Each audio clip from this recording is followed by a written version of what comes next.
Good morning at Happy Mother's Day mga tito. Ngayon, ipapakita ako sa inyo kung ano ang kailangan gawin ng mga seaman bago bumalik ulit sa barko. Isa sa mga kailangan gawin ay yung pag-update ng mga trainings and certificates. Ngayon nga ay kukuha tayo ng refresher course on basic training at refresher course on survival craft and rescue boat other than past rescue boats. At ito ang ilan sa mga ginagawa habang nagtitraining. Isa sa mga tinuturo sa training na kinuha ko ngayon ay ang tamang paggamit ng mga life-saving equipments sa barko.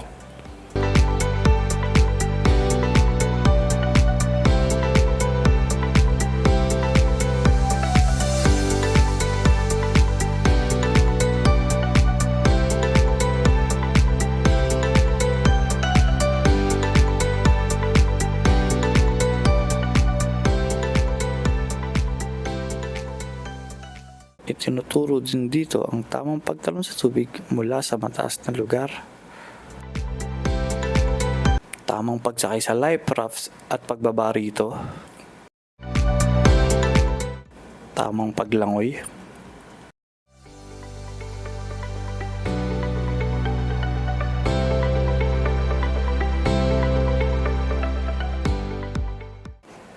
Tamang pagbaliktad ng nakakapsize na life raft.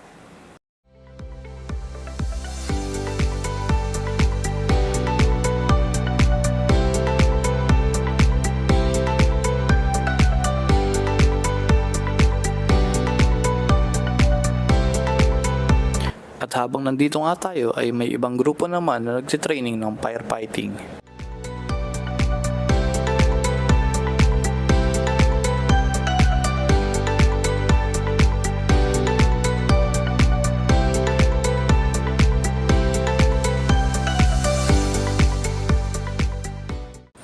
Dito naman, sumasakay at bumababa na sila sa lifeboat.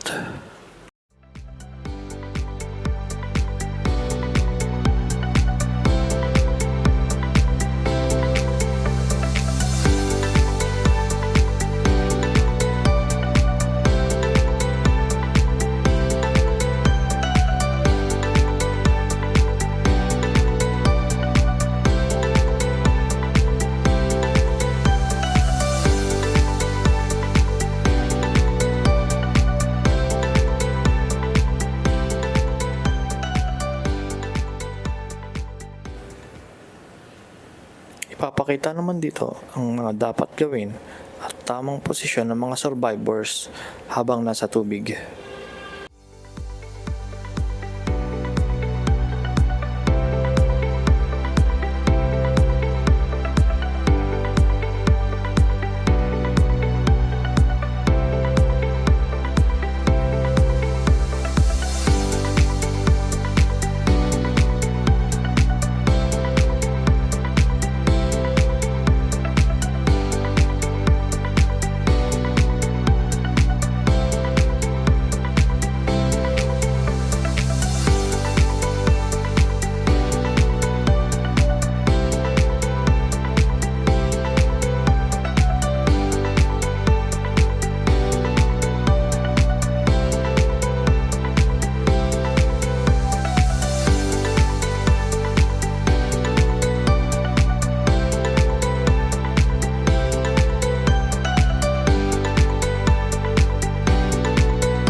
At pagkatapos nga ng mga training na ating in-update ay kailangan na ulit nating magpa-medical bago sumampa sa barko.